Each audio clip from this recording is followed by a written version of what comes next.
Lo primero de todos es deciros hola a todos, buenas tardes y sobre todo bienvenidos. No queremos empezar esta reunión sin lo más importante, que es daros las gracias.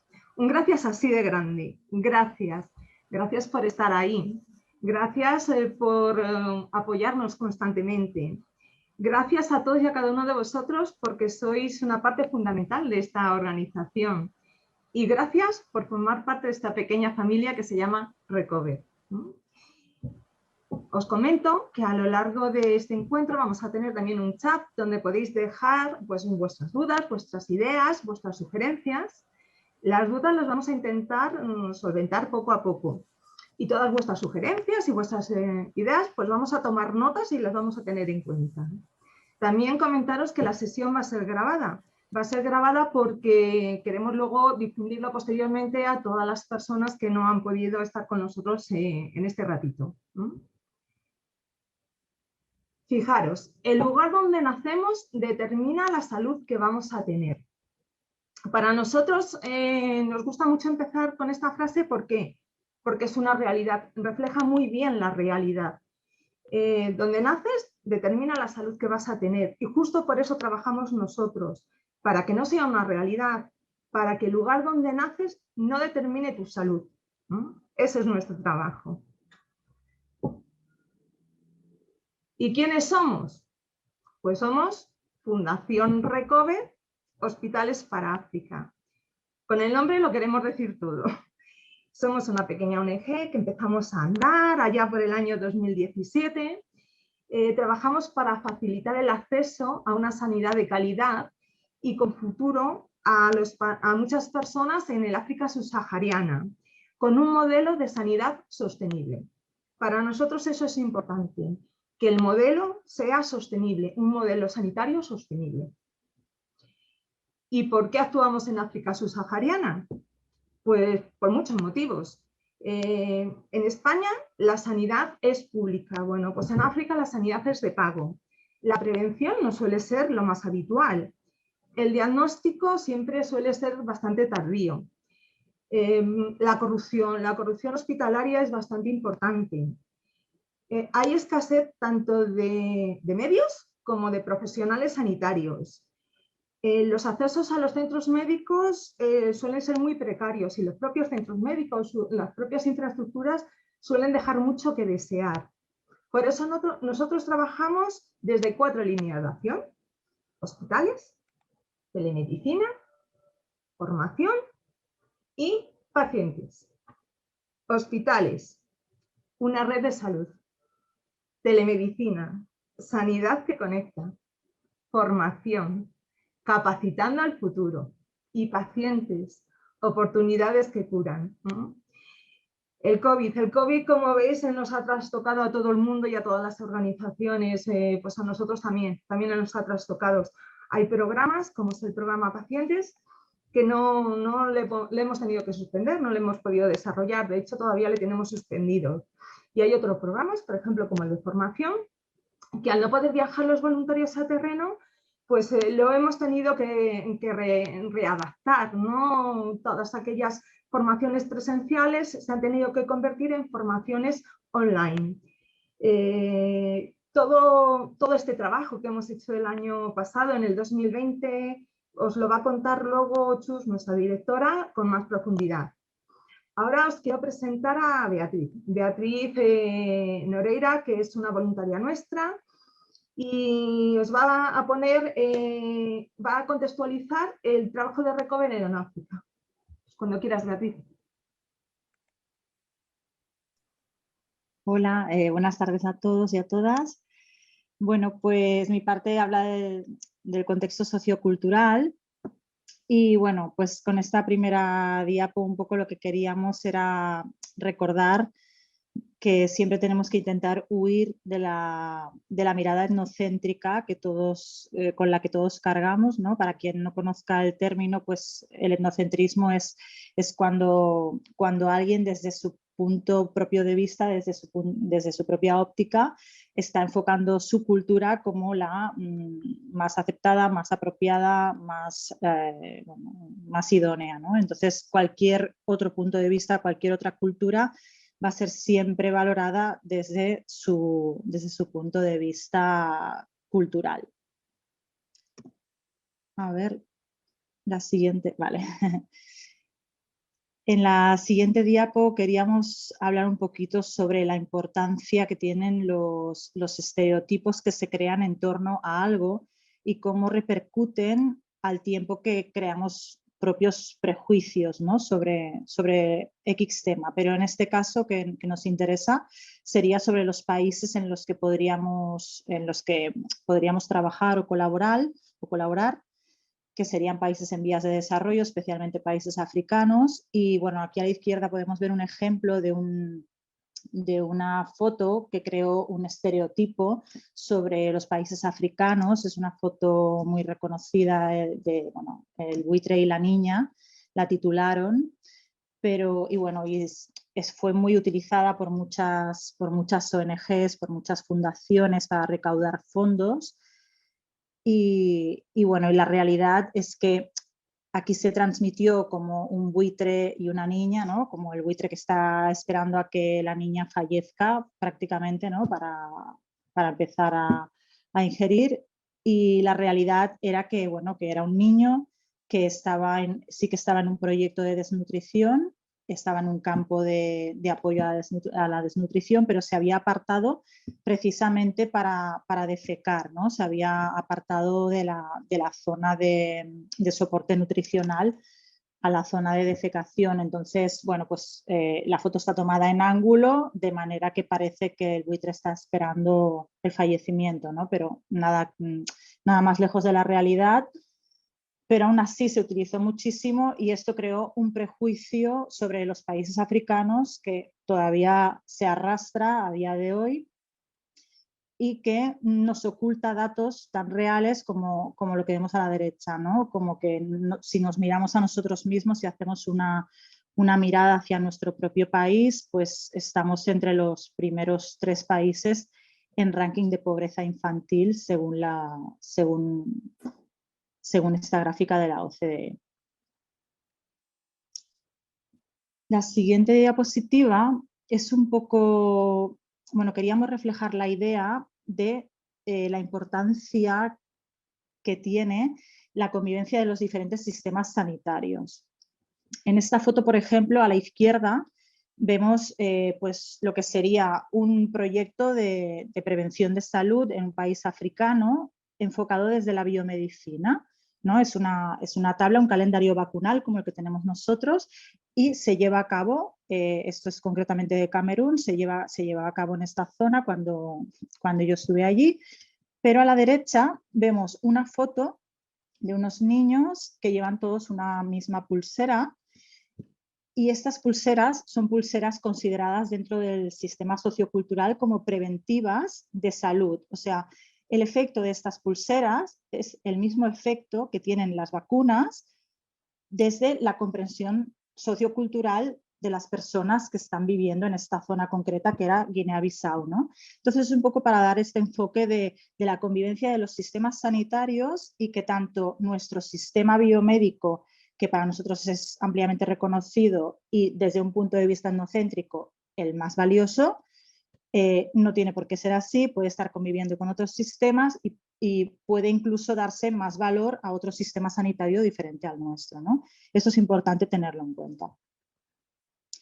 La siguiente diapositiva es para hablar sobre la diferencia de las estructuras sociales y de cómo esto repercute en los procesos de salud de enfermedad.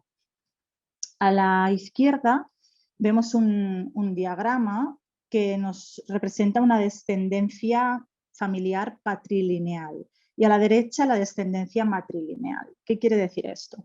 Las sociedades clásicas africanas se dividen entre patrilineales y matrilineales en base a cómo se filian las familias, siempre en base a una persona originaria de filiación, ¿vale? En la descendencia patrilineal siempre va a ser un hombre y en la descendencia matrilineal siempre va a ser una mujer. Los circulitos son las mujeres, por ejemplo, en el diagrama de la descendencia matrilineal y vemos que se marcan en negro todos los descendientes de aquella primera mujer. Esto significa que todas estas personas que están marcadas en negro van a pertenecer al grupo familiar. El resto no pertenece al grupo familiar. En la descendencia patrilineal sería lo contrario. La filiación es en base a los hombres y es en base al primer hombre. Y el primer hombre es el que da la descendencia. ¿En qué se traduce todo esto? Esto se traduce en espacios de poder, espacios de herencia, espacios de riqueza, espacios de poder en general en todos los sentidos, ¿no? Poder económico, poder social, y esto tiene una repercusión directa en la salud y en la enfermedad. Si podemos pasar la diapo, por favor. Vale. ¿A qué me refiero con esto? Cuando hay una estructura social tan marcada, se crean tabúes para respetar esta estructura. Entonces, en los diagramas anteriores que hemos visto solo hablaba de descendencia, pero en la familia tradicional africana se cree en la familia extensa. ¿Qué quiere decir esto? Se cree en la existencia de la familia de descendientes y la familia de ascendientes como familia total. Por lo tanto, la salud y la enfermedad se entienden dentro de un grupo familiar extenso y no podemos desplazarnos o pretender participar en un proyecto enfocándolo solo desde nuestra estructura mental como familia, como sociedad y entendiendo la salud y la enfermedad en base a esto, porque si no estaríamos cayendo en error continuamente.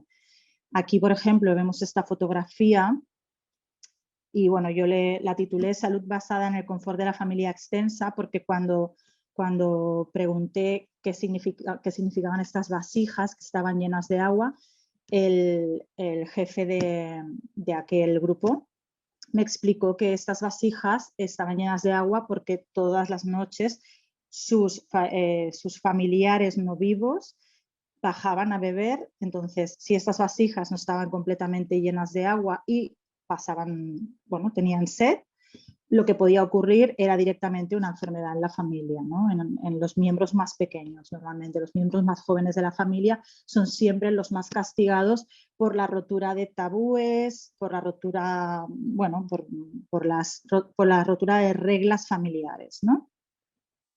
Y bueno, hay aquí un poquito de fragmentos de las propias cosmovisiones de lo que es la salud y lo que es la enfermedad, sobre, por ejemplo, la enfermedad de SIDA, sobre la que yo trabajé y bueno, pues las cosas que decían las personas, ¿no? En las entrevistas. Hablan pues desde que es un hechizo hasta que proviene de los preservativos o es un negocio creado por el propio Estado. Y para terminar, simplemente pues dejaros aquí un recordatorio de que aparte de las enfermedades infecciosas, actualmente nos encontramos ante un reto enorme porque en los países africanos y en muchos otros países en vías de desarrollo encontramos la confluencia de las enfermedades infecciosas con las enfermedades crónicas, ¿vale? Esto está directamente relacionado con la globalización. Cuando allí no hemos acabado la transición epidemiológica que llamamos aquí en nuestra biomedicina, pues estamos importando nuevas enfermedades crónicas debidas al estilo de vida que se está exportando hacia países en vías de desarrollo. Y bueno, y son fragmentos de una entrevista que le hizo Chema Caballero a la exdirectora del Centro de Salud de Bicop, en el que ella hablaba sobre esto, ¿no? Y estaba un poco remarcando la importancia de la carencia ante enfermedades tan básicas como diabetes, hipertensión, un cáncer que nosotros tratamos actualmente sin problemas en nuestros entornos y que en entornos diferentes son realmente frustrantes.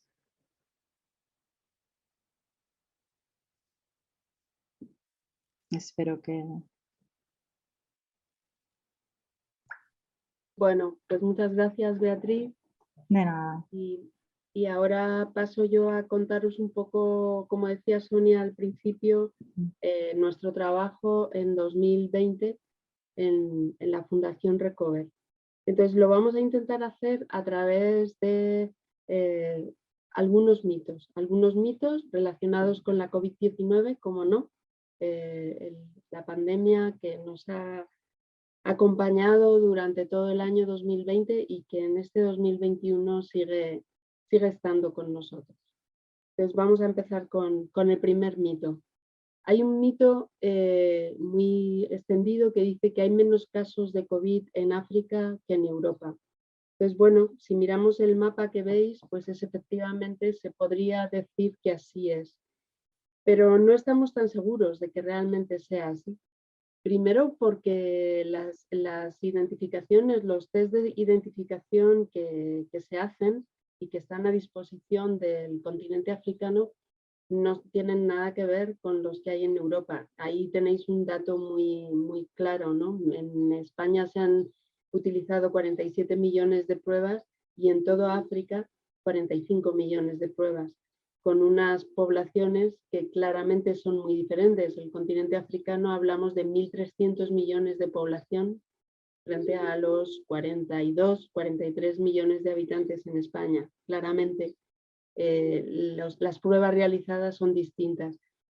También, pues si observamos la seroprevalencia, realmente es mucho más alta cuando existe, cuando se ha hecho en los países africanos, que a lo mejor la seroprevalencia que hay en algunos países como en España.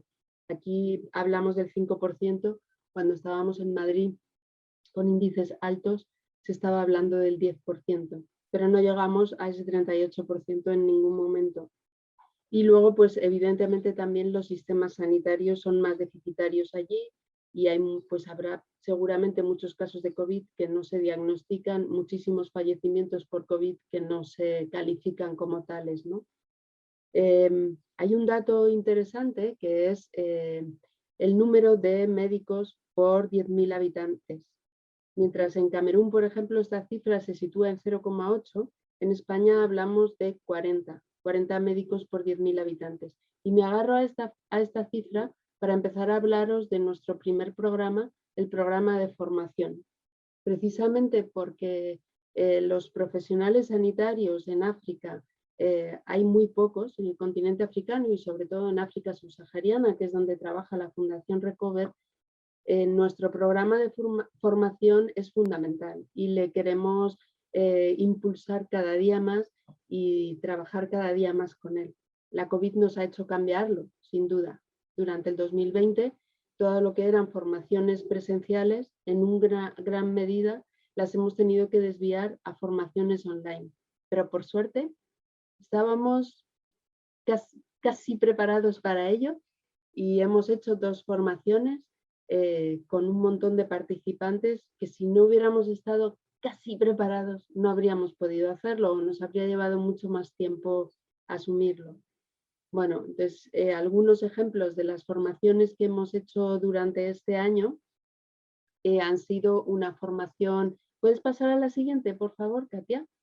Ha sido una formación online en neurología que ya estaba preparada con un grupo de voluntarios que colaboran con nosotros en diversos años. Esa formación fue la primera que hicimos online y a continuación, cuando se terminó esta formación online, que empezó a finales de febrero, principios de marzo, empezamos con la formación en ginecología y pediatría. La primera la siguieron 52 personas, la segunda 85 personas. Bueno, han sido las 2 formaciones que más seguimiento han tenido durante el año 2020. Bueno, ha habido otras formaciones que hemos podido mantener, pero han sido principalmente formaciones locales, formaciones que a lo mejor se han retrasado un poco en el tiempo, pues a lo mejor el curso escolar es muy similar al español, pues tendrían que terminar en junio y pues en vez de terminar en junio el año pasado, pues a lo mejor terminaron en julio, en agosto, y en vez de empezar el curso en septiembre, pues empezaron en noviembre, octubre, pero bueno, esas formaciones las hemos podido realizar. no hemos podido enviar voluntariado a formar a terreno, eso no lo hemos podido hacer, y no hemos podido traer personas a formarse aquí en España, que en otros años sí lo hemos hecho. Pero como veis, hemos podido reorientar la formación para no pararnos, ¿vale? ¿Pasas? Me gustaría que pudierais escuchar el testimonio de Ana, que es una de las voluntarias que ha atendido el curso de formación online en ginecología y pediatría. Desde el Servicio de Pediatría y de Ginecología de la Fundación Jiménez Díaz colaboramos con la Fundación Recover en la creación de un curso de formación virtual en salud materno-infantil. Este trabajo, que empezó en el año 2019, comenzó con un viaje al Hospital de Monabebe, en San Melimá, Camerún, para trabajar codo con el personal local de allí implicados en estas áreas y elaborar junto a ellos el temario y los contenidos de este curso. Juntos estuvimos trabajando durante esta semana pues la identificación de necesidades, la detección de áreas de mejora, tanto desde el punto de vista del intercambio de opiniones de profesionales como en la asistencia práctica en la que también nos integramos para poder dar un enfoque eminentemente práctico al curso. Intentamos visitar también otros niveles asistenciales como maternidades más pequeñas para después poder adaptar los materiales a todos los tipos de beneficiarios. En nuestra opinión, este diseño desde abajo, trabajando codo con el personal local desde el principio, es una de las grandes potencialidades de nuestro proyecto. Con todo este trabajo elaboramos en Madrid los materiales originales, también con la colaboración de otros compañeros de nuestros servicios, y pusimos en marcha la primera edición del curso, que duró 6 meses y que estaba estructurado en bloques mensuales.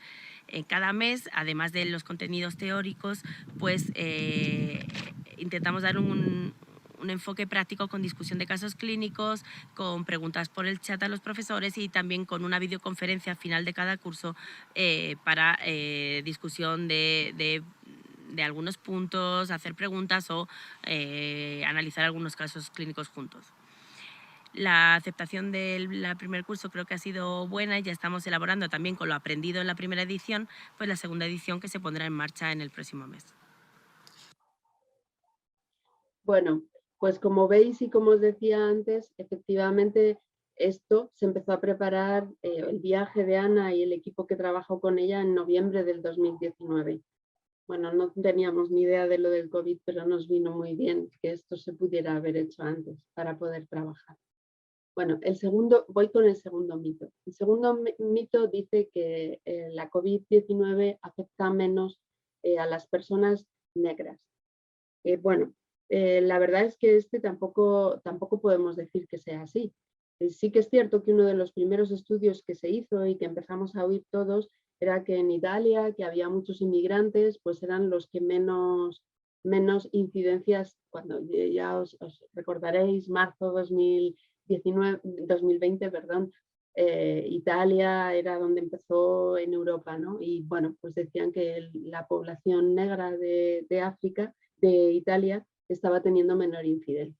Bueno, a la vez que hay este estudio, que tampoco duró mucho, tenemos en el otro extremo la población negra en Estados Unidos, donde la incidencia más alta se daba justo en la población afroamericana. También posiblemente porque eran los que tenían menos acceso a medios de protección, menos acceso a posibilidades de confinamiento. Bueno, la realidad es que no afecta menos a la población negra. También, bueno, eso. No me quiero enrollar mucho, pero bueno, aquí tenéis algún otro dato. Otro de los factores por los cuales la incidencia en África pudiera ser menor es porque la población es de edad media mucho más baja. El 62% de la población tiene menos de 25 años. Y todos sabemos, por eso hemos empezado con la vacunación de las personas más mayores, que a menor edad la incidencia de la COVID es menor. No que no lo cojas, pero eres más asintomático, te afecta menos. Bueno, pues la población, el 62%, tiene menos de 25 años, con lo cual, bueno, pues pudiera ser otra de las causas por las cuales pudiéramos pensar que afecta menos en África. Y basándonos en este dato, en que la población es menor, la población es más joven, no menor, hay una población muy alta, sí que ya podemos pasar a la siguiente. Sí que es verdad que hay otras muchísimas pandemias y que es una población que está mucho más acostumbrada que nosotros a sufrir pandemias.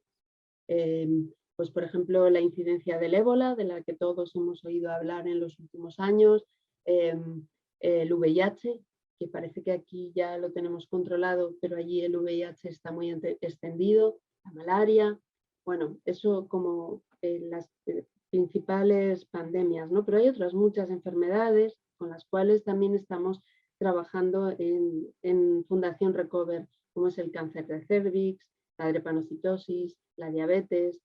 Bueno, no podemos parar, la COVID no nos puede parar, no nos puede hacer que solo nos centremos en la COVID. Hay otras enfermedades, hay que atenderlas y no podemos permitirnos retroceder en los avances que hemos ido dando en los últimos años. Y esto es lo que hacemos fundamentalmente, o donde tenemos sobre todo nuestros recursos puestos en el programa de hospitales, que es el segundo programa con el que trabajamos en Recover. Entonces, alguno de los ejemplos, solo por explicaros, pues es el de cáncer de cérvix, que ya llevamos varios años trabajando con él, que en el año 2020 pudimos terminar en los primeros meses la campaña que ya habíamos iniciado en el 2019 y que venía del 2018, que no la pudimos abordar de nuevo en el 2020, pero que la estamos de nuevo abordando en este 2021 y que la queremos seguir trabajando en los años siguientes. El cáncer de cérvix es una enfermedad también producida por un virus que efectivamente se puede evitar su mortalidad si se detecta a tiempo, pero en contextos sanitarios como el contexto en el que nosotros nos movemos, donde la prevención apenas, la medicina preventiva apenas existe y donde la sanidad es siempre de pago, pues es muy difícil evitar el cáncer de cérvix. Y ya nos decía Beatriz también al principio que efectivamente, tristemente, cuando una mujer tiene cáncer de útero, cáncer de cérvix o cáncer de mama, en un porcentaje muy alto, cuando acude al médico es ya en un estado terminal, donde ya nada o muy poco se puede hacer.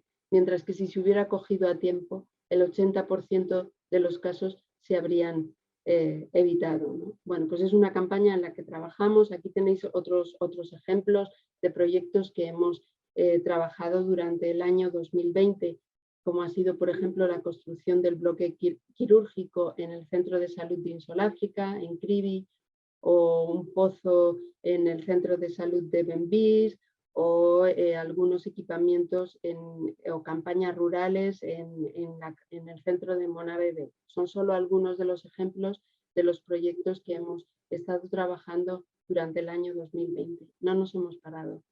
Y también, igual que con el proyecto de formación, me gustaría que escucharais el testimonio de Manuel Lago. Manuel Lago es español, gallego, y vive en Costa de Marfil y trabaja en uno de los hospitales que colabora con nosotros en un proyecto de drepanocitosis que finalizamos también en el año 2020. Y quiero que le escuchéis.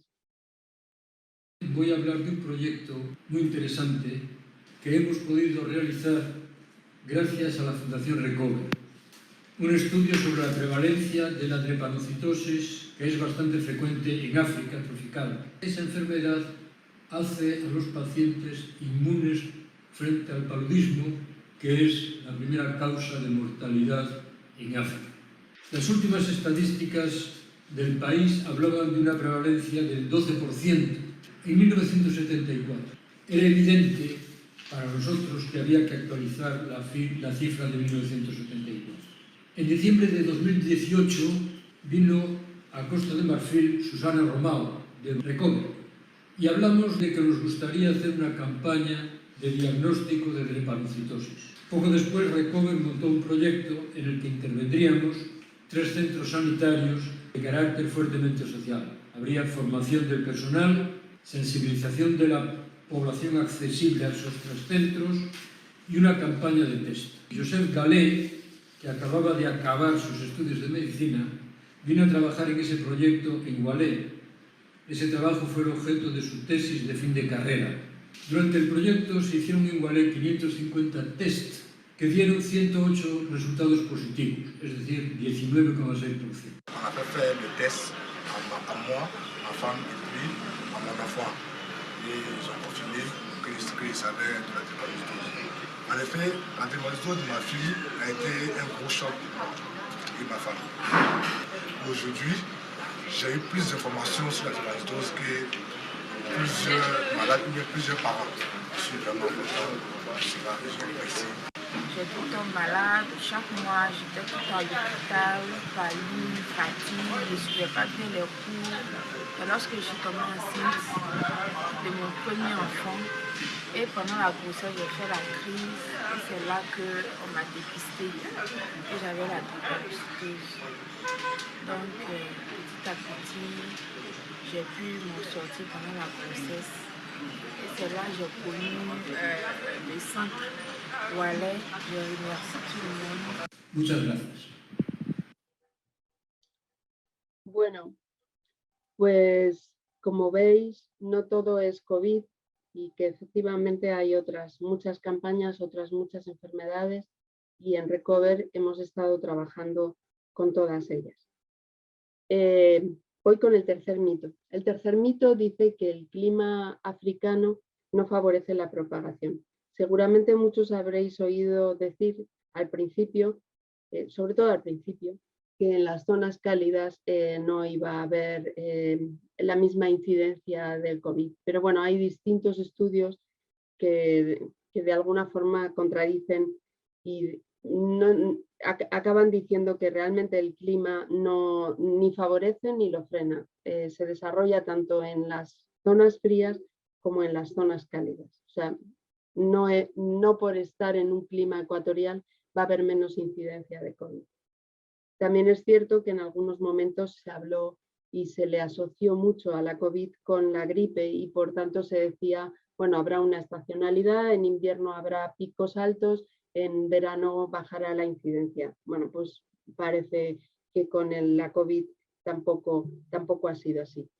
Sí que asociándolo a estos errores de diagnóstico en algunos casos, porque la COVID, algunos de sus síntomas también se parecen a los de la gripe, quiero hablaros de nuestro tercer programa, el programa de telemedicina. El programa de telemedicina nace en 2013 y nace sobre todo para ayudar a todos estos profesionales sanitarios que están trabajando con nosotros en África subsahariana, para ayudarles sobre todo en el diagnóstico y en el tratamiento. Ayudarles a través de una plataforma que les pone, una plataforma asincrónica que les pone en contacto y que, bueno, pues que atendida por voluntarios españoles se ayudan mutuamente y intercambian conocimiento de distintas enfermedades.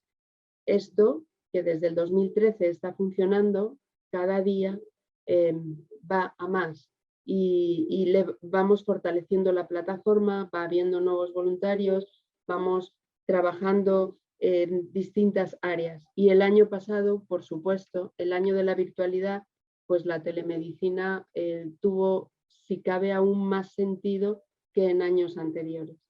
Entonces, de esta manera, el año pasado pusimos en marcha 2 comunidades específicas, una, como no, de COVID, una comunidad específica de COVID, que la atendían algunos voluntarios, concretamente de la Fundación Jiménez Díaz, pero que luego ha ido creciendo con otros voluntarios de otros centros, y una comunidad de pediatría y ginecología, como actividades específicas del programa de telemedicina dentro del año 2020, que aparte de todo ha seguido su ritmo normal, el ritmo normal de la telemedicina, al no necesitar para su funcionamiento desplazamientos ni de personal de aquí a terreno, ni de terreno para acá, con lo cual ha sido como el año, bueno, incluso en las sesiones de salud 2.0 que siempre se hacen de forma presencial en terreno, este año se hicieron de forma virtual también en Camerún. Bueno, este es un poco el programa de telemedicina. Y quiero que escuchéis a la doctora Sarah Haley, que es una de las voluntarias que ha atendido la comunidad COVID, y bueno, ella os va a contar mucho mejor que yo lo que se ha hecho este año en esa comunidad. Bueno, el proyecto de telemedicina de la Fundación ha sido todo un éxito. Por un lado, asentado sobre dos pilares. Uno de ellos es la plataforma en la cual se compartían casos clínicos reales de pacientes que tenían sospecha de padecer COVID-19 o que de facto lo presentaban. Este tipo de plataforma permite una aproximación muy real al entorno en el cual se encuentra el enfermo y es enriquecedora para las dos partes. Por otro lado, existían unos webinars que se generaron a raíz de la pandemia y que nos permitían en tiempo real ponernos cara y discutir las diferentes velocidades que llevaba la pandemia en los diferentes continentes y poder aclarar todas las dudas que pudieran surgir en torno a lo que es la prevalencia, a lo que es el diagnóstico o los nuevos tratamientos o las vacunas a nivel mundial, a nivel local y en la interacción de la información entre los dos continentes. Bueno, pues aquí Sara nos ha contado un poco qué es lo que se ha hecho en esta comunidad COVID y nos quedaría el cuarto programa, que como os ha dicho Sonia al principio, este año lo hemos tenido parado. Es el programa de pacientes, que al no poder traer durante 2020 pacientes a España, pues no ha habido nadie. Simplemente hubo una paciente que se quedó aquí, que hizo el confinamiento con nosotros, Nina, y que bueno, pues se tuvo que quedar hasta julio, que pudo marcharse de nuevo a Camerún. Eso es un poco el resumen resumido del programa de pacientes. Ha habido otra mucha actividad por detrás, pero bueno, pacientes como tal no ha habido. ¿Vale? Entonces pasamos al cuarto mito. El cuarto mito, y ya con este terminamos. El cuarto mito dice: las vacunas acabarán con el COVID-19. Bueno, pues yo diría que no es cierto. Las vacunas lo que harán es frenar la incidencia de la COVID, pero no acabarán con este virus. Ayer escuchaba a un virólogo que decía: es que no podemos acabar con él, lo único que podemos hacer es protegernos frente a él, pero acabar con él, este se queda aquí. Bueno, pues efectivamente las vacunas son la mejor herramienta que tenemos ahora, pero la mejor herramienta solamente en la medida en la que todos tengamos acceso a esa herramienta. Los que no tengan acceso a la herramienta, pues... Y ese es el problema que está ocurriendo con las vacunas. Bueno, aquí en la pantalla tenéis algunos datos que no os voy a repetir ni a decir en voz alta, pero sí quiero que os imaginéis pues, países en los que los medios de comunicación son extremadamente complicados, donde hay muchísimas carreteras que son de arena, donde en la época de lluvias son bastante intransitables, pues tener que transportar por ahí las vacunas, solo para que hagáis un ejercicio. O, por ejemplo, otro caso, los campos de refugiados, que hay muchos en el continente africano, o las situaciones de conflicto, que también, situaciones de enfrentamiento bélico, que hay bastantes en el continente africano. Pues es muy difícil poner en marcha un programa de vacunación en esos contextos. No voy a hablar del miedo a las vacunas, que si aquí existe, allí más. Y bueno, pues ya, pues esa es un poco la situación de las vacunas. Es muy importante, por ello, para poder tener acceso todos a las vacunas, que el programa COVAX funcione, que realmente funcione de una manera lógica y apoyando todas estas debilidades que tiene el sistema de vacunación en estos países, con centros médicos bastante deficitarios, y también que se pueda suspender temporalmente la patente de las vacunas para que también localmente se puedan fabricar vacunas y de esta manera multiplicar el volumen de vacunas y que podamos llegar a toda la población, no solo a la población de los países del norte o de los países enriquecidos. Y sin más, yo os dejo con Emilie, que es nuestra persona en Camerún, para que ella os cuente el proyecto de COVID que hicimos el año pasado y con muchos de vuestros fondos, para que lo conozcáis.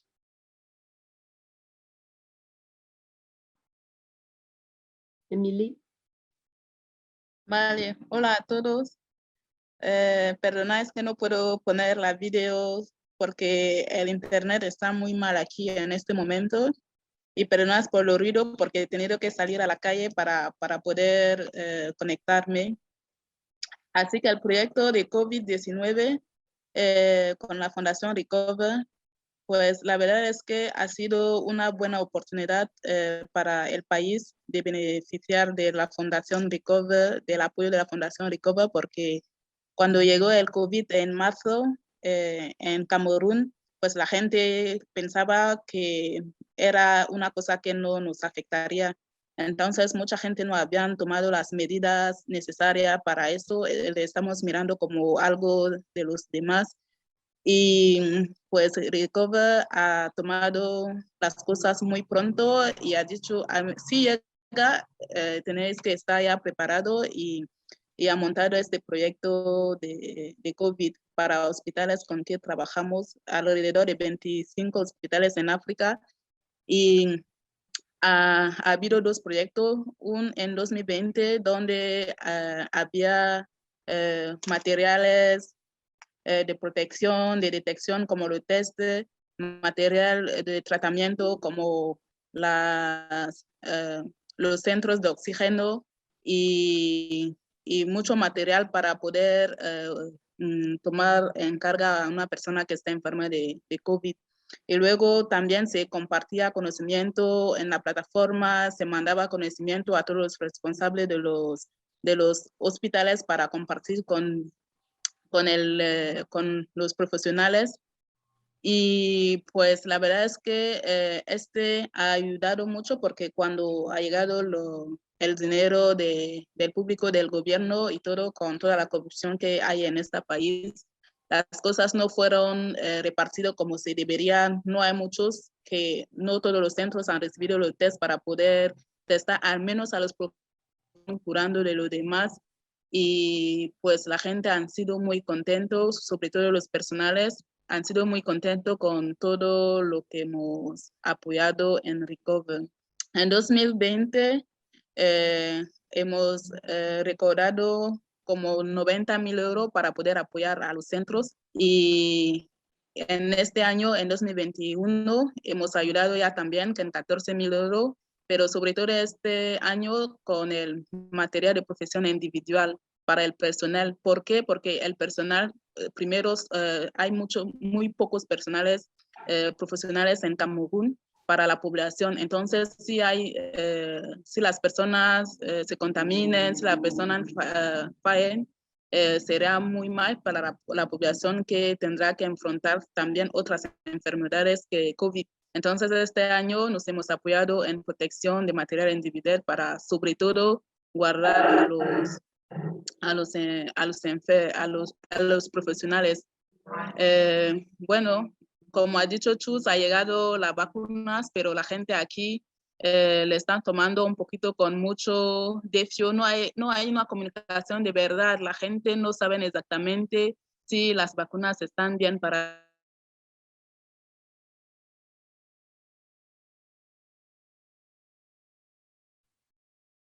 Me parece que se le ha cortado la conexión a Emilie. Emilie, no os lo he dicho, está en Camerún. Y bueno, la verdad es que hasta este momento ha estado conectada, pero justo la mala suerte, cuando le toca a ella hablar, estas cosas nos ocurren, perdonar, pero es el directo. Bueno, ella estaba un poco contándonos que efectivamente existe bastante reticencia para vacunarse en estos países. También seguro que en algún momento oísteis que que se propuso probar las vacunas, o que alguien propuso en algún momento probar las vacunas del COVID en África. Y quizá a raíz de ese primer comentario pues se ha creado cierto rechazo a la vacuna, ¿no? Y bueno, pues piensan, esto es que los blancos nos quieren vacunar porque, bueno, no, y hay muchos que no quieren vacunarse. O sea, existe muchísimo más rechazo a la vacuna que aquí, ¿vale? Emily, no sé si te has podido... No, parece que no. Bueno, pues esto es en definitiva la campaña que hicimos el año pasado de COVID y estamos muy agradecidos de toda vuestra colaboración y como también estaba diciendo Emily, no queremos olvidar al continente, a todo el continente africano en una pandemia mundial porque no es una opción. Si solo atendemos a nuestras poblaciones, es mucho más seguro que no acabaremos con la pandemia nunca, ya siendo muy egoístas. Hay que atender a todos. Y también, como os hemos estado diciendo, hay otras muchas más necesidades sanitarias que hay que atender, no solamente la COVID. Hay otras muchas cosas que tenemos que atender también en este continente. Por lo tanto, os queremos dar mucho las gracias por todo vuestro apoyo, tanto el año pasado como este año 2021. Quiero aprovechar también para contestar algunas de las preguntas que nos habéis enviado. Pues, por ejemplo, había alguien que preguntaba que si colaboramos con las administraciones públicas locales. Y bueno, pues la respuesta sería sí, intentamos colaborar con las administraciones públicas locales. En algunos casos es más fácil, en otras es más difícil. También lo ha comentado Emily, hay mucha corrupción, entonces no es muy fácil, pero sí que lo intentamos, sí lo hacemos. Prueba de ello es, por ejemplo, la jornada de cáncer de cérvix que hemos celebrado en este mes de junio en Yaoundé y en la cual han asistido pues, la ministra de Mujer y Familia, patrocinaba el Ministerio de Salud, estuvo el representante de la OMS en Camerún. O sea, sí, intentamos colaborar con las administraciones públicas locales. En cuanto a la donación de vacunas, también era otra de las preguntas que planteaba y yo creo que ha quedado casi todo respondido entre lo que hemos dicho en el mito y lo que nos ha estado contando Emily, pero bueno, yo creo que simplemente destacar esos datos, ¿no? Mientras el programa COVAX, que es el programa de la OMS para conseguir vacunas para todos los países, digamos, desfavorecidos o con menos recursos, lo que se pretende a final de este año 2021, es haber podido vacunar al 20% de la población de estos países, 20% de la población de estos países. En estos momentos llevan el 3%. Nosotros pretendemos en este verano tener a todos vacunados y si no me equivoco las cifras ahora mismo son, con la dosis completa ya estamos en el 50% y por encima y con una sola dosis pues ya estamos casi en el 60 y tantos % de la población. Para final de año, repito, el objetivo es el 20%, o sea, muy lejos de lo deseable, con todos los inconvenientes o dificultades que nosotros no tenemos y que en este continente, el continente africano, sí que existen. Había otra pregunta que era qué proyectos tendríamos para el 2021, además del COVID, que ya os he comentado, cáncer de cérvix, que también os he dicho algunas cosas, y como la jornada, estamos empezando a hacer una campaña de cáncer de cérvix este año, ya se ha hecho en un centro, se ha trabajado con 200 mujeres, ahora lo vamos a seguir trabajando en otros 2 centros. Tristemente tenemos menos recursos que años anteriores, otros años han sido 6 centros y este año pues 3 centros, porque no tenemos fondos para los otros 3, esperamos conseguirlos, estamos haciendo actividades para ir consiguiendo fondos para trabajar y ampliar esa campaña de cáncer de cérvix este año en Camerún y si pudiera ser hacerla extensiva a otros países como Costa de Marfil y Benín. Y bueno, pues también estamos trabajando una campaña de malaria con niños que también se inició en el año 2020, que lo habréis visto cuando hemos pasado por encima. Queremos hacer una campaña de drepanocitosis, pero no tenemos fondos. Y con esto contesto quizá a otra de las preguntas. ¿Qué es lo que os hace más falta? Lo que nos hace más falta son fondos. Tristemente es así. Para poder ejecutar nuestros proyectos necesitamos fondos. Es verdad que la formación online, por suerte, no consume recursos económicos, que la telemedicina tampoco consume muchos recursos económicos, que contamos con muchísimos voluntarios que también pues nos ahorran muchos recursos económicos, pero campañas como la que hemos estado diciendo de drepanocitosis o construir una maternidad o equipar un centro médico, todo eso necesita recursos económicos y eso es lo que más necesitamos. No sé si os queda alguna pregunta, si queréis plantearnos alguna otra duda, pero si no, pues hasta aquí sería nuestra rendición de cuentas del año 2020 y os animamos a seguir colaborando con la Fundación Recover.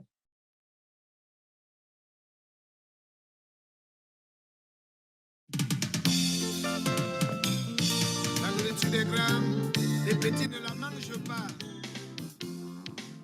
André Doris à Charleville. Écoutez ça. ¿No tenéis ninguna duda, pregunta, sugerencia, algún comentario? Podéis hacerlo por el chat también si queréis.